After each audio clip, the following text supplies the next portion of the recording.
जालना जिल्हा स्टील बियाणं आणि मोसंबीसाठी प्रसिद्ध आहे। परिचित असलेला जिल्हा व्यापारी पेठ म्हणून जालना शहराची राज्यभर ओळख आहे।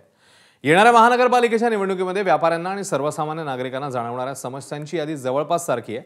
त्यामुळे राजकीय पक्षांकडून व्यापाऱ्यांच्या अनेक अपेक्षा आहेत। जालन्यातल्या व्यापाऱ्यांना काय वाटतंय जाणून घेतलंय आमचे प्रतिनिधी रवी मुंडे यांनी। पाहूया। जालना महानगरपालिका जाहीर झाल्यानंतर यावर्षी प्रथमच निवडणूक महानगरपालिकेची होत आहे आणि महाराष्ट्रामध्ये व्यापाऱ्यांचं शहर म्हणून जालना शहराची जिल्ह्याची ओळख आहे। म्हणून इथल्या समस्या म्हणजे व्यापाऱ्यांच्याच नाही तर सर्वसामान्य नागरिकांच्या सुद्धा नेमक्या काय समस्या आहेत हे जाणून घेणं फार महत्त्वाचं आहे। आपल्याबरोबर जालना शहरातली काही प्रतिष्ठित व्यापारी मंडळी आहे। इथल्या जो मूलभूत समस्या आहेत त्या सोडवण्यास इथली महानगरपालिका कार्यक्षम झालेली आहे। कारण मागील 5 वर्षापासून इथे इलेक्शन झाले नाही, त्याच्यामुळे महानगरपालिकावर कोणाचंही नियंत्रण राहिलं नाही।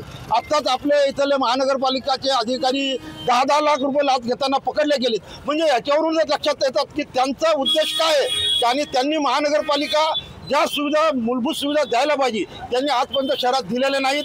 आज मी इथं सगळ्या गोष्टी बोकाळलेल्या आहेत। मोकाट कुत्रे फिरतात, रिक्षा बगैर लायसनच्या रिक्षा फिरत आहे, पार्किंगची व्यवस्था नाही आहे। त्यानंतर ज्या सुविधा मूलभूत सुविधामध्ये बाथरूम असायला पाहिजे मार्केटमध्ये ते सुद्धा नाही आहेत। तर मला तरी असं वाटतं की आपला हा शहर हे फक्त देवाच्या भरोश्यावर चाललेलं आहे। डेव्हलप करणारं जालना कोणामुळे ओळखलं जातं?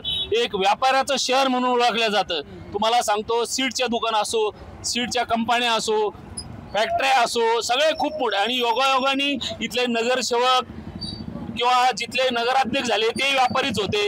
आणि आता इथून पुढे तरी एज्युकेटेड शिकलेले लोक राजकारणात या नगरसेवक सुद्धा एज्युकेटेड असायला पाहिजे असं म्हणणं आहे आमचं। हे बघा, महाराष्ट्रात सर्वात जास्त राजस्व देणारा शहर म्हणजे जालना शहर आहे, जालना जिल्हा आहे लोकसंख्येच्या प्रमाणाने। आणि जेव्हा आमच्या इथला सुरक्षितता असेल, मूलभूत सुविधा असेल, तरी व्यापार सुजलाम सुफलाम होणार। याने इथे वाहतूकचे 3 तेरा वाजवलेले आहे। इथे कोणत्याही अधिकारी जेव्हा ॲक्टिव्ह होत राहतात पण नंतर त्यांची याने इतका ॲक्टिव्हनेस राहत नाही। महानगरपालिकेबद्दल तर सर्वांना सर्व शूत आहे की आता तरी चांगला काहीतरी व्हावं आणि आम्हाला इथे आम्ही ज्यांना निवडून देतो त्यांच्याशी आता 30-35 वर्षापासून त्यांना सगळं माहिती आहे। त्यांनी सगळं इथे सगळं मूलभूत पाहिलेलं, आता त्यांनी चांगला काहीतरी करावं। वेळेप्रसंगी त्यांनी स्ट्रिक्ट भूमिका बी घेतली, त्यांनी चांगले अधिकारी स्ट्रिक्ट आणावे आणि जालना शहराचा चेहरा मोहरा बदलावा, त्यामुळे व्यापार सुजलाम सुफलाम राहील। आपण सुज्ञ नागरिकांनी चांगला लोकांना निवडून द्यायला पाहिजे। आणि माझं असं म्हणणं आहे की दर 3 महिन्याला आमच्या व्यापारी संघटने आणि महानगरपालिका त्याच्या सर्व नगरसेवक राजकीय पुढारी एकत्रित बैठक घ्यायला पाहिजे। त्याच्यातून काय काय समस्या आहे योग्य वेळी सांगितलं तर मग त्याच्या काही ना काही निवारण लागेल। जागोजागी पोलीस चौकी वगैरे पाहिजेच।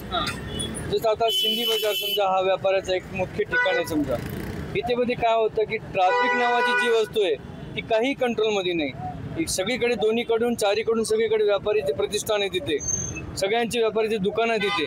त्या हिशोबाने तुम्ही बघा ट्रॅफिकची कोणतीही सुरक्षा नाही, काय नाही, कोणती भीती कुणालाही वाटत नाही।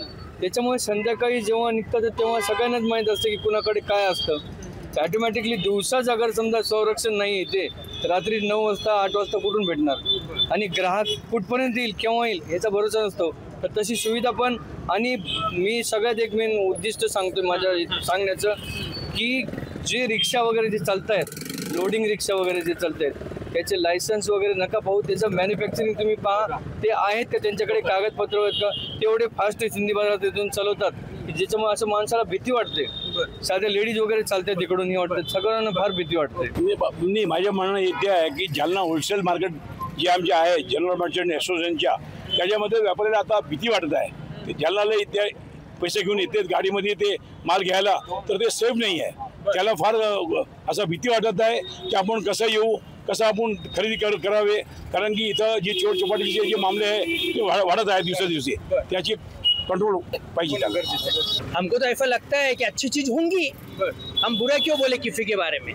लेकिन जालना में यदि IAF अधिकारी यदि महानगरपालिका को मिलता है तो शायद पोजीशन कुछ अलग रहेंगी, ऐसा मेरा मत है। तर त्यांनी आता चांगले कार्य करण्याचे शपथ घ्यावी अशी आणि जालना शहराला चांगलं कसं बनवता येईल आपल्या याच्यात सहभाग चांगला कसा देता येईल त्याचे प्रयत्न करावेत.